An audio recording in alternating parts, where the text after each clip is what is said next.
खरं तर मी हे सगळं, पण तरी पण जितका वेळ याच्यामध्ये देता येईल तेवढा तुम्ही देऊ शकता, जेणेकरून मला स्क्रीन शेअर करताना वगैरे बऱ्याच वेळा अडचणी येतात. कालचा एक व्हिडिओ रेकॉर्ड झालेला नाही, पण मी माझ्या मोबाईलमध्ये त्याचा ऑडिओ करून ठेवलेलं होतं, त्यामुळे ते ऑडिओ तरी व्यवस्थित झालेलं आहे. याच्या पुढे आपण शैक्षणिक मानसशास्त्र आणि बालमानसशास्त्र याचा विचार केला. बालमानसशास्त्र नेमकं काय करतं याच्या संबंधातलं आपण आता दुसरं प्रकरण बघणार आहोत. तर बालविकासाच्या बाबतीमध्ये बालमानसशास्त्र, शैक्षणिक मानसशास्त्र हे झालंच, पण बालविकासाची 2 पुस्तकं मी तुम्हाला पाठवलेली होती आणि या पुस्तकामध्ये थोडंसं विस्तृत असा अभ्यास करून दिलेला आहे. यामध्ये काय आहे की मी किती शिकवतोय किंवा मी किती फास्ट जातोय याचा विचार आपल्याला करता येणार नाही. आणि आपण काय करायचं आहे सद्यस्थितीला, तर आपल्याला जितका वेळ जास्त सराव करता येईल त्या सरावांचा विचार करणं गरजेचं आहे. जर ज्याचा सराव चांगला तर त्याला यश लांब जाणार नाही. म्हणजे आज आता असं दिसून आलंय की पाठीमागं बरीच लोक म्हणजे 10, 11, 12, 13 पर्यंत ती संख्या जायची. आज ती संख्या कमी होताना दिसते. 7-8 लोक प्रामाणिकपणे जर कष्ट करतील तर त्यांचं कष्ट वाया जाणार नाहीये. किंवा मी तुमच्या बरोबर आहे, पण माझ्या या बरोबर मी काही माझ्या चुकी झालेल्या होत्या, त्या चुकांची दुरुस्ती मला इथं करणं गरजेचं आहे. मी तुम्हाला शिकवतोय याचा अर्थ मी तुमच्यापेक्षा हुशार आहे असं नाहीये. पण तुम्ही ज्या चुकीच्या मार्गावरून जाताय त्या चुकीच्या मार्गावरून तुम्हाला योग्य मार्गावरती आणण्याचं काम मला करावं लागणार आहे. म्हणजे एकूण आता हे सगळं झालं. आपण काय केलेलं आहे डी-एडला, बी-एडला बालविकासाचं, बालमानसशास्त्राचा आणि शैक्षणिक मानसशास्त्राचा अभ्यास तर केलेला आहे. हे फक्त आपल्या लक्षात नाही आणि आपल्याला काय करायचं आहे तर आज त्याची पुन्हा उजळणी करायची आहे.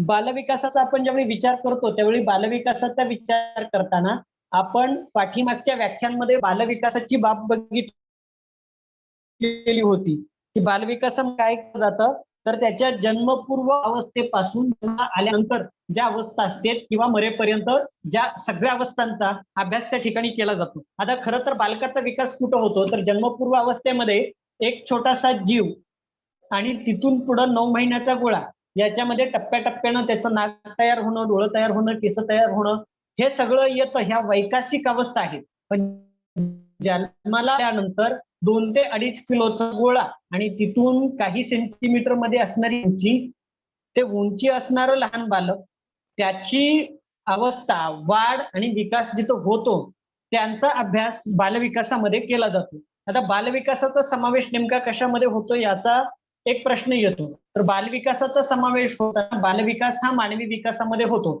म्हणजे बऱ्याच ठिकाणी असे फोटो आपल्याला बघायला मिळतात की आफ्रिकेतल्या काही गरीब देशामध्ये पोट आलेली कुपोषित असणारी मुलं दिसतात आणि बऱ्याचशा आदिवासी प्लॅनवर पण आपल्यातल्या चित्रात येत आहे. म्हणजे भारतातला जर विचार करायचा झाला तर भारतामध्ये महाराष्ट्रामध्ये सर्वात जास्त कुपोषित आढळून येतात. हे कुपोषण नेमकं कशाचं आहे तर हे कुपोषण अन्नाचं आहे आणि त्या अन्नाचं कुपोषण झाल्या कारणानं बालकांची वाढ थांबणं किंवा त्यांची शारीरिक वाढ त्याच्याबरोबर मानसिक वाढ याला एकंदरीत आपल्याकडे विकास असं म्हटलं जातं. तर तो विकास होणं थांबवलं जातं. म्हणजे आपल्या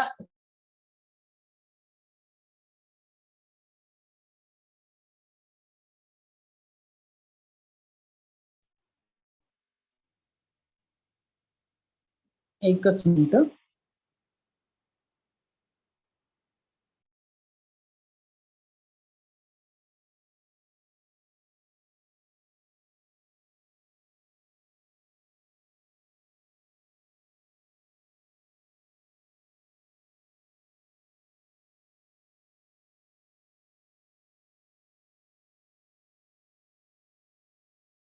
वेगवेगळ्या आवाज येतोय का मेसेज टाका बरं.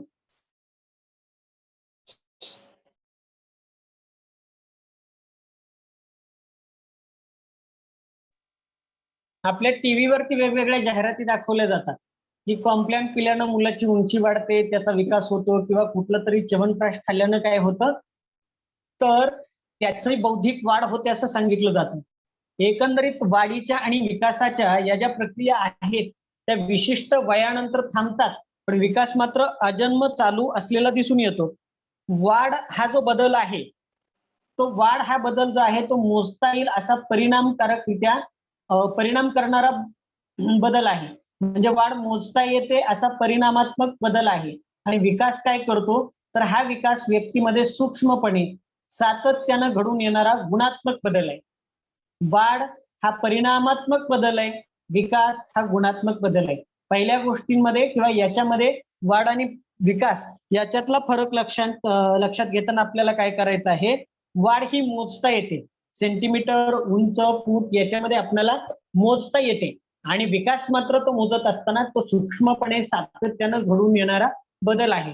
वाढीचा जर विचार करायचा झाला तर शारीरिक वाढ 18व्या वर्षानंतर एखाद्या माणसाची उंची थांबणं हे थांबणं साहजिक आहे. पण त्याचा विकास मात्र होत असताना तो विकास थांबून येत नाही. मग तो विकास कुठल्या कुठल्या प्रकारचा होतो, तर तो विकास सामाजिक होतो, मानसिक होतो, राजकीय होतो, भावनिक होतो, बौद्धिक होतो. या सगळ्याच्या विकासात्मक प्रक्रिया ज्या आहेत त्या टप्प्याटप्प्यानं घडून येणाऱ्या प्रक्रिया आहेत.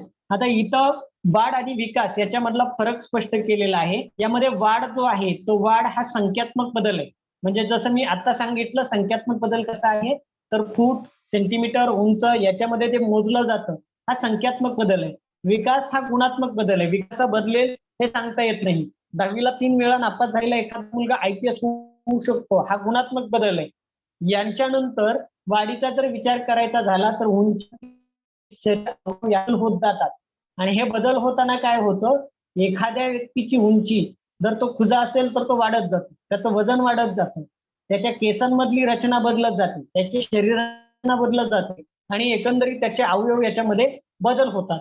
पण विकासाच्या प्रक्रियेचा आपण ज्यावेळी विचार करतो त्यावेळी विकासाची प्रक्रिया विचारात घेताना बुद्धिमत्ता, स्मृती प्रक्रिया, संबोध किंवा प्रतिमा आणि तर्क अनुमान जे आहेत या सगळ्यांमध्ये बदल घडताना दिसून येतो.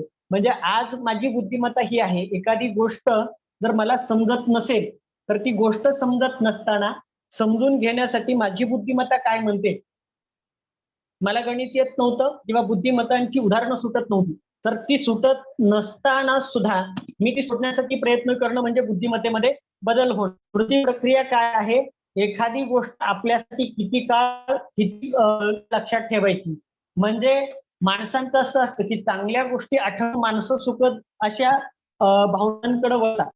वाईट गोष्टींचा जर विचार करायचं झालं तर त्या वाईट गोष्टी माणसाच्या मध्ये खूप काळ कोरल्या आणि त्या खूप काळ कोरल्या जातात म्हणून ही जी प्रक्रिया आहे ही प्रक्रिया आपल्याला आठवणं गरजेचं असतं.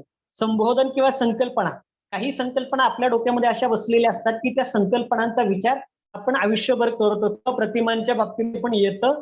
तर्क अनुमानाच्या बाबतीमध्ये आपण असे वागले म्हणून समोरचा माणूस असं वागला आणि त्यामुळे आपल्याला असं वागायला पाहिजे, याच्यामध्ये वैकासिक प्रवृत्ती आपल्याला बदल झालेले घडून दिसून येतात. आता मगाशी जसं मी सांगितलं की वाढ ही विशिष्ट कालावधीपर्यंत होते, 18 वर्षीपर्यंत उंची वाढते हे आपल्याला माहित आहे. तसं नेमकं विकास ही जन्म चालणारी प्रक्रिया आहे इथं दिसून येतं. आता वाढीचा जर विचार करायचा झाला तर ती बऱ्याच प्रमाणात अनुवंशिकांच्या घरामध्ये त्याचा मुलगा त्याच्या एवढा उंच होणं साहजिक आहे, पण तो त्यापेक्षा गुटका होईल असं निश्चितपणे सांगता येत नाही. पण ह्या गोष्टीमध्ये तो अनुवंश त्या ठिकाणी आम्हाला लक्षात येतो. सचिन तेंडुलकरची उंची कमी आहे आणि त्याच्या बायकोची उंची आणि त्यांचा मुलगा जो अर्जुन तेंडुलकर आहे तो सचिन तेंडुलकर पेक्षा उंच आहे. म्हणजे इथं अनुवंश हा वाढीच्या बद्दल काय करतो, तर संबंधित त्याचा संबंध दाखवून देतो. आता यामध्ये विकासाच्या बाबतीमध्ये काय होतं, तर इथं फक्त अनुवंशाचा संबंध येतो. पण विकासाच्या बाबतीमध्ये अनुवंशाबरोबरच काय केलं जातं, बाहेरील परिस्थिती सुद्धा महत्वपूर्ण ठरताना दिसून येते.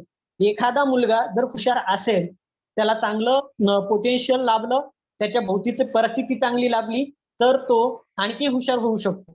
पण झोपडपट्टीमध्ये चांगली परिस्थिती नसताना पण काय करतात, की बरीच मुलं चांगले मार्क मिळवतात. त्याची बाह्य परिस्थितीमध्ये पण आपल्याला त्या ठिकाणी दिसून येते. आणि जर या सगळ्या गोष्टींचा विचार करायचा झाला, तर बाह्य परिस्थितीचा पण त्या ठिकाणी महत्वपूर्ण असलेली दिसून येते. आता एकूण विकासाची तत्व आणि वैशिष्ट्य जर आपण विचारात घेतली, तर विकास ही सातत्यपूर्ण, नेहमी आणि अखंडितपणे चालणारी प्रक्रिया असलेलं आपल्या लक्षात येतं.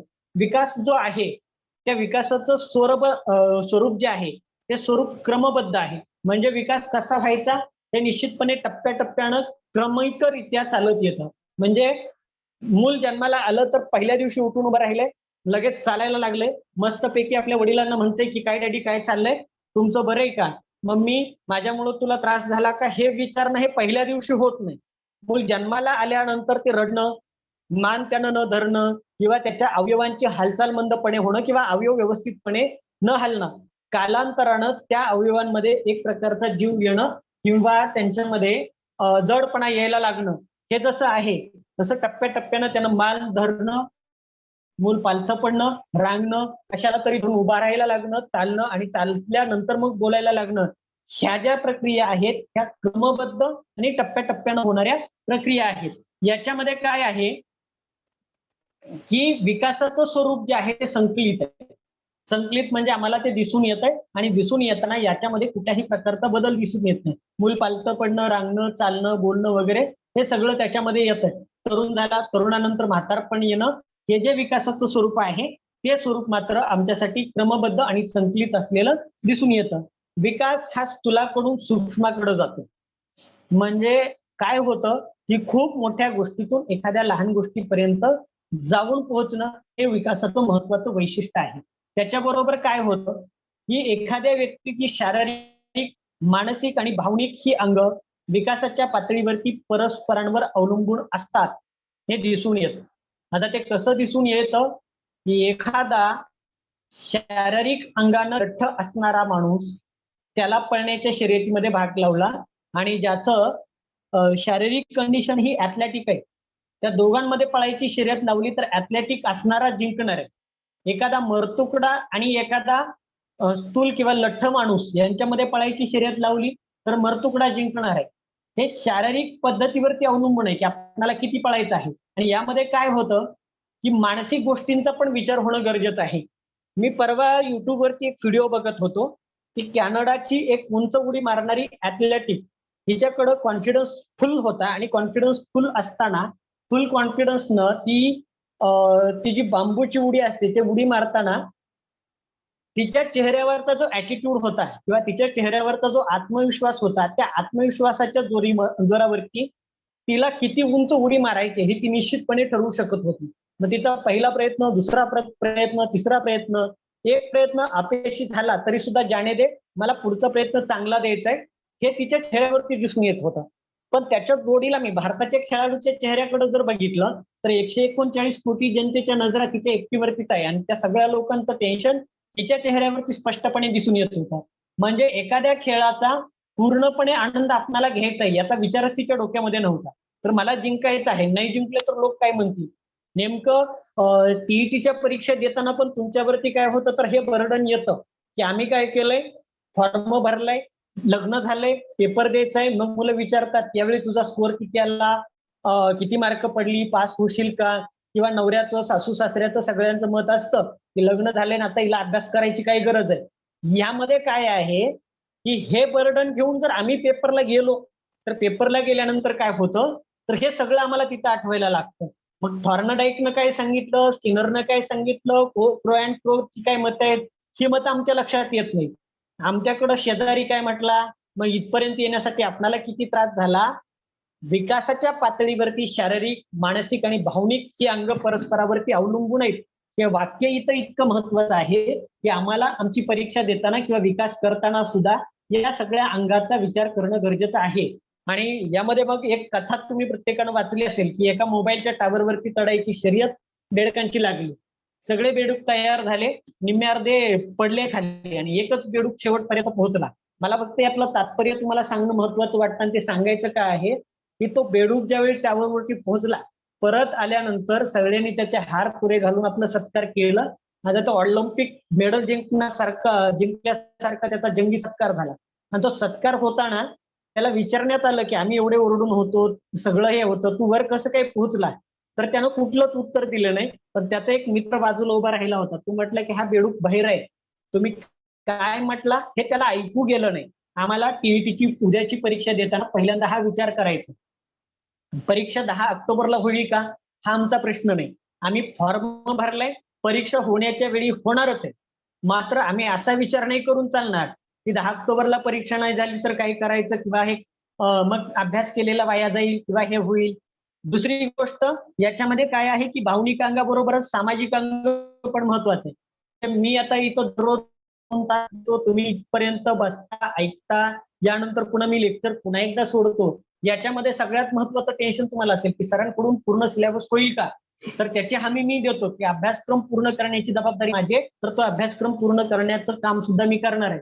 यामध्ये आम्हाला पेपर देताना आम्हाला इतर गोष्टींचा विचार करायचा नाही, कारण आम्हाला कुठं जायचं आहे तर विकासाच्या पातळीवरती जायचं आहे आणि विकासाचं तत्व आमचं स्पष्ट आहे. ते तत्व स्पष्ट असताना शारीरिक, मानसिक आणि भावनिक ही जी अंग आहेत ती अंग परस्परावरती अवलंबून आहेत आणि त्या अंगांचा विचार करूनच आम्हाला आमचा विकास घडवून आणायचा आहे. दुसरी गोष्ट अशी की याच्यावरती विकासावरती काय होतं तर अनुवंश आणि परिस्थितीचा पण बराचसा परिणाम होतो असं म्हटलं जातं. ही गोष्ट सत्य आहे. विकासावरती परिणाम होताना अनुवंश आणि आजूबाजूची परिस्थिती यांचा प्रभाव पडतो. हे आमच्या समोर येतं की झोपडपट्टीत शिकणाऱ्या मुलांना जर बेस्ट असं कोचिंग क्लासेस मिळाले नाही, तर कोचिंग क्लासेस जर मिळाले नसतील तर त्यांच्या मार्कांची टक्केवारी कमी येऊ शकते आणि त्यांच्या सोबतीला असणाऱ्या गोष्टींचा विचार त्या ठिकाणी येतो. अनुवंशाच्या बाबतीमध्ये एक म्हण आपल्याकडे आहे की शिक्षकाचा मुलगा शिक्षक होऊ शकत नाही. याच्या पाठीमागचं कारण काय आहे, शिक्षकानं केलेलं कष्ट, स्ट्रगल एका बाजूला आणि त्या मुलाला करावं लागणारं कष्ट एका बाजूला हे येतं. याच्यानंतर विशिष्ट वयोगटामध्ये आवश्यक कौशल्य, वर्तन प्रकार हे संपादित केले जातात. म्हणजे आज जर मला असं म्हटलं की मग जिम्नॅस्टिक मध्ये उतरायचंय आणि जिम्नॅस्टिकची सगळी कौशल्य आत्मसात कर, तर ते जिम्नॅस्टिक मध्ये शरीर लवचिक असणं हे पहिली पायरी आहे. माझ्या शरीराचा विचार करायचा झाला किंवा तुमच्या शरीराचा विचार जर करायचा झाला तर वयानुसार आलेलं जडत्व आणि त्यामुळं आमचं शरीर लवचिक होऊ शकणार नाही.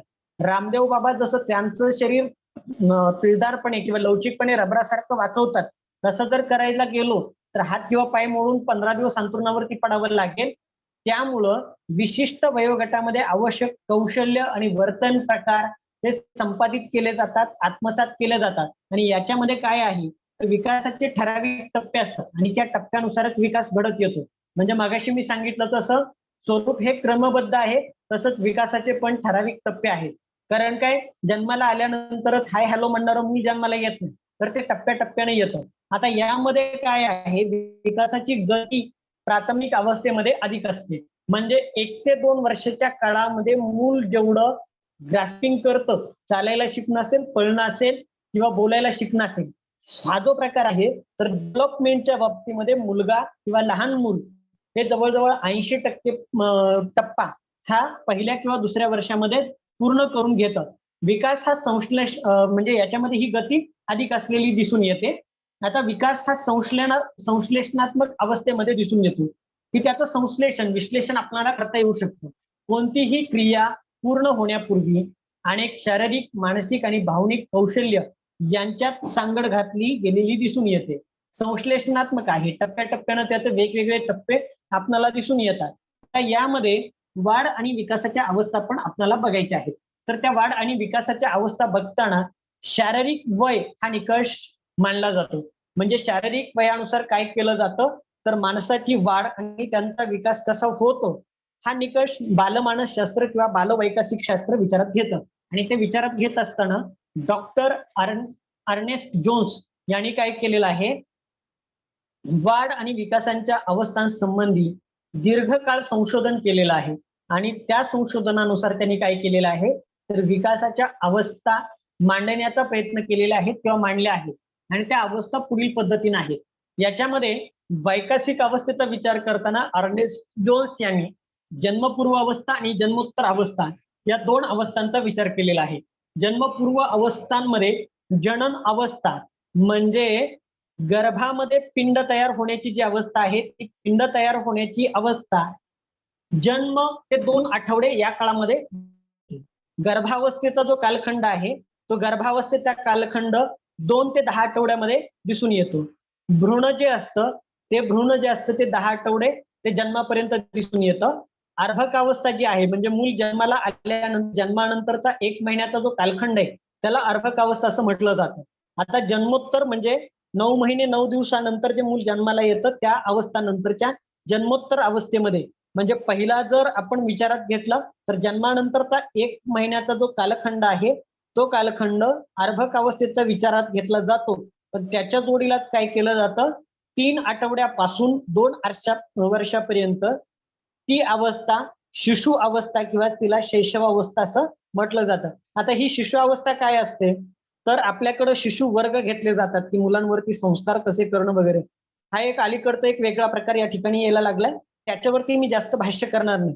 यानंतर किशोरावस्था जी आहे किंवा ज्याला बाल्यावस्था म्हटलं जातं, तर ती अवस्था इथे येते. किशोरावस्था यामध्ये काय आहे हे कसं सांगितलं जातं ते तुम्हाला सांगतो. तर आपल्याकडं 1लीच्या मुलापासून ते 6वीच्या किंवा 7वीच्या मुलापर्यंत जी पुस्तकं असतात त्याला बालभारती असं म्हटलं जातं.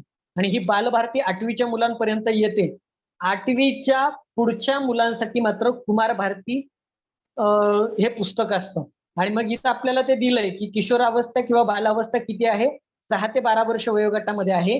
कुमारावस्था किंवा कौमारी अवस्था 13 ते 19 वर्ष वयोगटामध्ये असलेली दिसून येते. तारुण्य म्हणजे 20 वर्ष ते 40 वर्ष त्या ठिकाणी दिसून येतं. प्रौढ अवस्था 40 वर्ष ते 60 वर्षामध्ये दिसून येते आणि वृद्धावस्था 60 वर्ष ते माणूस जिथं मृत्यू पावतो किंवा ज्याच्या गौऱ्या स्मशानामध्ये जातात तिथपर्यंतचा कालखंड म्हणजे वृद्धावस्था हे दिसून येतं. आता वाढ आणि विकासाच्या अवस्थेचं वर्गीकरण जे केलेलं आहे ते वर्गीकरण करण्यापूर्वी एकंदरीत ह्या ज्या अवस्था आहेत त्या अवस्थांचं वर्गीकरण पुढील पद्धतीनं होतं. म्हणजे आपण हे इकडं बघितलेलं आहे, परंतु मानसशास्त्राने शास्त्रीय दृष्टिकोनातून काय केलेलं आहे, वाढ आणि विकासाच्या अवस्थांचं वर्गीकरण केलेलं आहे. ते वर्गीकरण करताना त्यांची मतं काय आहेत, की जन्मपूर्व अवस्था कशी मानायची, तर गर्भधारणेपासून जन्मापर्यंत. नवजात अवस्था जी आहे, म्हणजे मूल जन्माला आल्यानंतर नवजात अर्भक असं म्हटलं जातं किंवा त्याला भ्रूण असं म्हटलं जातं. तर ते जन्मापासून 2 आठवड्यापर्यंतचा जो कालखंड आहे त्याला नवजात अवस्था असं म्हटलं जातं.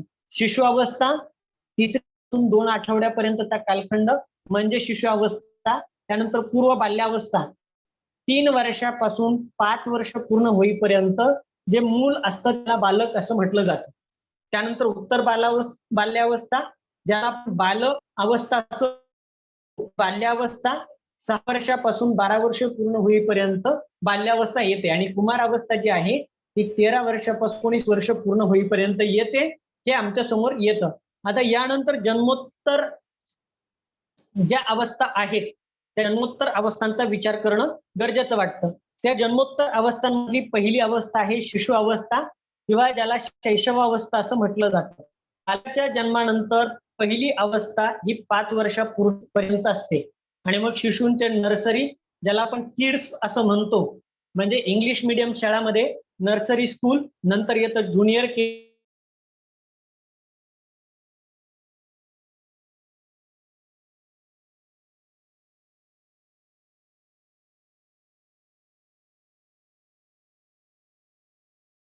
2 वर्षापर्यंत दिसून येते. उत्तरावस्था 3 वर्ष ते 5 वर्ष टप्पे करता येतात. या अवस्थेत बालक हे स्वकेंद्रित असून ते आई-वडिलांवरती अवलंबून असतं. कुठल्या अवस्थेमध्ये? शैशव अवस्थेमध्ये. म्हणजे स्वतःच्याच केंद्रात त्याच्या तंद्रीमध्ये ते स्वतः खेळणं किंवा काहीतरी गुणगुणणं हे येतच. पण आई-वडील जी कृती करतात, जे शिकवतात त्या पद्धतीनं बालक यामध्ये वागण्याचा प्रयत्न करतं. आणि या काळामध्ये काय होतं, तर मघाशी सांगितल्याप्रमाणे बालकाच्या मेंदूचा जवळ-जवळ 80% विकास हा शैशव अवस्थेमध्ये झालेला असतो. बोलणं शिकणं असेल, गाणं म्हणणं असेल, वाचणं असेल किंवा एखादी गोष्ट ग्रहण करणे असेल, तर मेंदूचा विकास हा जवळ-जवळ 80% झालेला असतो. म्हणून शैशव अवस्थेत बालकाला अध्ययन विषयक वातावरण आणि परिस्थितीची उपलब्धता कशी होते यावरती त्याची बुद्धिमत्ता ठरली जाते. म्हणजे आपण घरामध्ये काय शिकवतो याच्यावरती त्यामध्ये ते मूल शिकत असतं. आणि यामधल्या मुलांच्या वयोगटांना त्यांच्या मेंदूवरती आधारित शिक्षण देणं अत्यंत गरजेचं असतं, हे दिसून आलंय. 3 वर्ष ते 5 वर्ष वयोगटातील मुलं शब्दांचा वापर करून बडबड गीतं म्हणतात. त्यांना दंतकथा म्हटलं जातं, परीकथा म्हटलं जातं किंवा कार्टून्स जे आहेत ते अधिक आवडतात आणि त्यामुळं या काळामध्ये त्यांचं मन अतिशय चंचल असतं आणि चंचल असणाऱ्या या काळात पालकांनी जागरूक होऊन बालवर्गातून त्यांना त्यांच्या वयानुसार वयानुरूप योग्य शिक्षण जर दिलं गेलं तर पुढील काळामध्ये त्यांना विकासाच्या अधिक संधी उपलब्ध होतात, हे शिशुअवस्थेमध्ये दिसून येतं. म्हणजे लहान मुलाला पेन्सिल धरायला शिकवणं असू द्यात, पेन धरायला शिकवणं असू द्यात, या शिकण्याच्या ज्या अवस्था आहेत त्या शिकण्याच्या अवस्था या काळामध्ये दिसून येतात. मग त्यामध्ये काही मुलं जी असतात ती मुलं काय करतात तर दंतकथा, म्हणजे आता दंतकथा खरं तर सांगितल्या जात नाहीत किंवा सांगण्यासाठी आजीची उपलब्ध खूप कमी असते. आजीला टीव्हीवरच्या मालिका बघायच्या असतात, आईला स्वयंपाक करायचा असतो आणि मुलाला खेळायचं म्हटलं तर त्याला कोणी सांगायचं हा प्रश्न असतो. म्हणून मग वडिलांचा मोबाईल 1-2 वर्षाच्या मुलामध्ये त्या ठिकाणी कार्टून लावून दिल्या जातात. आता दंतकथांचा परिणाम काय होतो तर दंतकथा खऱ्या तर संस्कार कथा आहेत. ज्या आपण लहान असताना आपल्याला काय केलं जायचं की इसाप नीतीतल्या कथा वगैरे सांगितल्या जायच्या. ज्या पिढ्यानपिढ्या एका पिढीकडून दुसऱ्या पिढीकडे सांगितल्या जातात त्या दंतकथा खऱ्या पद्धतीनं सांगणं गरजेचं आहे. त्याच्यातून मुलांवरती संस्कार होतात आणि जगण्याचे वेगवेगळे अनुभव त्या मुलांना यायला लागतात. म्हणजे बरीच आजी आजोबा सांगायचे, एक होता राजा, एक होती राणी, एक राणी आवडती, दुसरी नावडती किंवा कावळ्याची आणि चिमण्याची गोष्ट असेल मगाशी सांगलेली, चल रे भोपळ्या टुणूक टुणूक. त्या ज्या दंतकथा आहेत त्या दंतकथातून परिस्थितीला कसं सामोरं जायचं याचं एक शास्त्रशुद्ध शिक्षण या दंतकथांमधून मिळतं आणि ते खरं तर आजच्या काळामध्ये हरवत चाललेलं आहे. किंवा परींच्या कथा सांगताना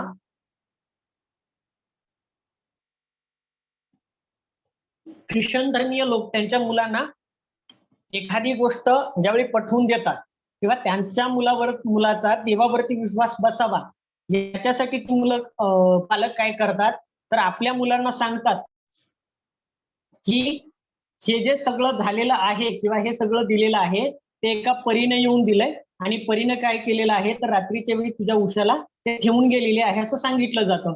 यामध्ये काय आहे की परी जे काही सांगते किंवा परीनं चांगलं वर्तन केलं हे बिंबवण्याचा प्रकार त्यामध्ये केला जातो. आणि सगळ्यात आवडता प्रकार आजच्या घडीला मुलांचा तो म्हणजे कार्टून. ते टॉम अँड जेरी पासून असेल, नोजिता असतील किंवा तो छोटा सिंगम असेल, छोटा भीम असेल, हे सगळ्यातून मुलांना आवडतं आणि यातून काय केलं जातं तर मुलांवरती काय केले जातात संस्कार केले जातात.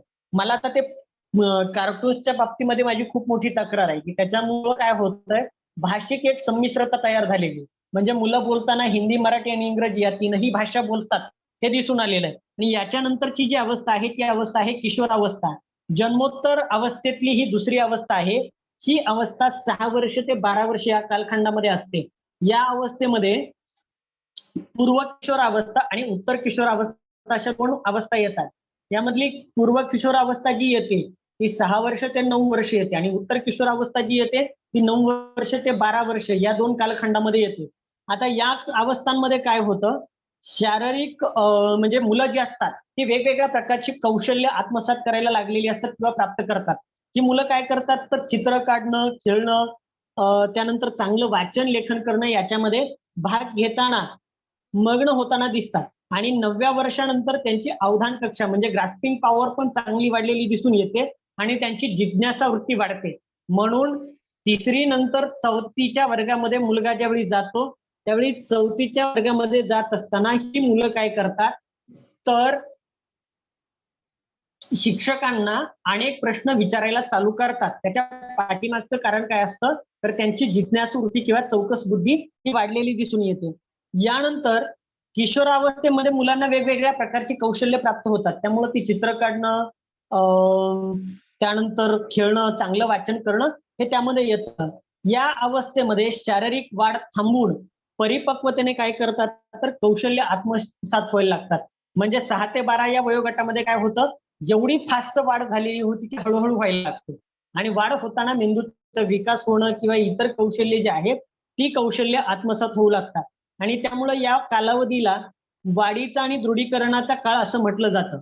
याच्यामध्ये काय होतं की मुलं संघवृत्तीनं राहायला लागतात. म्हणजे ग्रुप होतात, टीम होतात, हा माझा मित्र आहे, ही माझी मैत्रीण आहे, ह्या भावना त्याच्यामध्ये निर्माण होतात. परंतु किशोरावस्थेमधली ही जी मुलं आहेत ते दुसरा एक प्रकार करायला लागतात की मुलं एका बाजूला जातात आणि मुली एका बाजूला जातात. पण याच्यामध्ये हा भेद जरी दिसत असला, खेळणं जरी दिसत असलं, याच्यामध्ये एक महत्वाची गोष्ट दिसून येते की ग्रुप करणं, टीम करणं हे जरी दिसत असलं तर त्याच्यामधला एक सगळ्यात मोठा फायदा काय आहे, जात धर्म, गरीब श्रीमंत किंवा अशा कुठल्याच भेदभावांचा विचार या काळात ते करत नाही. या अवस्थेमध्ये किशोरांच्या भावनांना योग्य वळण देणं शक्य होतं. शाळेमध्ये किशोर म्हणजे जी मुलं असतात त्यांची टीम वृत्ती, त्यानंतर चित्रकला, नाटक, संगीत, सहल यातून ती जोपासली गेली पाहिजे. त्यांना वाचन, लेखन आणि संभाषण ही जी कौशल्य आहेत, त्या कौशल्यामध्ये भेडसावणाऱ्या ज्या समस्या आहेत, त्या समस्यांचा विचार शिक्षकांनी करून त्यांना मार्गदर्शन करणं गरजेचं राहतं. तसंच या कौशल्य प्राप्तीसाठी प्रोत्साहन देणं आणि संधी देणं हे काम शिक्षकानं करणं गरजेचं असतं. त्यांचं नैतिक आचरण कुणाचं, तर शिक्षकाचं नैतिक आचरण व्यवस्थित जर असेल तर त्याचा विद्यार्थ्यावरती प्रभाव पडतो आणि ते विद्यार्थी त्या पद्धतीनं अनुकरण करायला लागतात. आणि अनुकरणाच्या माध्यमातून विद्यार्थ्यांचा किशोरावस्थेमध्ये विकास घडवून आणता येऊ शकतो. याच्या पुढची जी अवस्था आहे ती अवस्था म्हणजे कुमारावस्था. आता कुमारावस्थेचा जर विचार करायचं झालं तर तिला पौगंडावस्था असंही म्हटलं जातं. 13 ते 19 वर्ष वयोगटामध्ये काय केलं जातं, तर पौगंडावस्था विचारात घेतली जाते किंवा ती असते. आणि यामध्ये पण पुन्हा 2 फरक पडतात. म्हणजे शिशुअवस्थेमध्ये 0 ते 3 पर्यंतचा कालखंड आणि 3 ते 5 पर्यंतचा एक कालखंड विचारात घेतला जातो.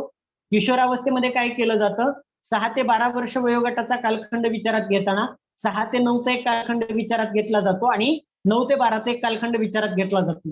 कुमारावस्थेमध्ये 13 ते 19चा कालखंड विचारात घेतला जातो. पण 13 ते 16 असा एक कालखंड विचारात घेतो, सॉरी 13 ते 15 एक कालखंड विचारात घेतला जातो आणि 15 ते 19 असा एक 16 ते 19 असा एक कालखंड विचारात घेतला जातो.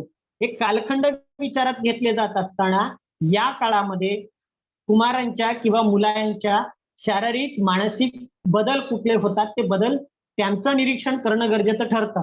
यामध्ये काय केलं जातं, की मुलांना एखाद्या व्यक्तीनं सांगितलेल्या गोष्टी पटतात असं नाही आणि त्या गोष्टी पटत नाहीत म्हणून मुलं काय करतात, तर बंडखोर प्रवृत्तीकडे वळायला लागतात.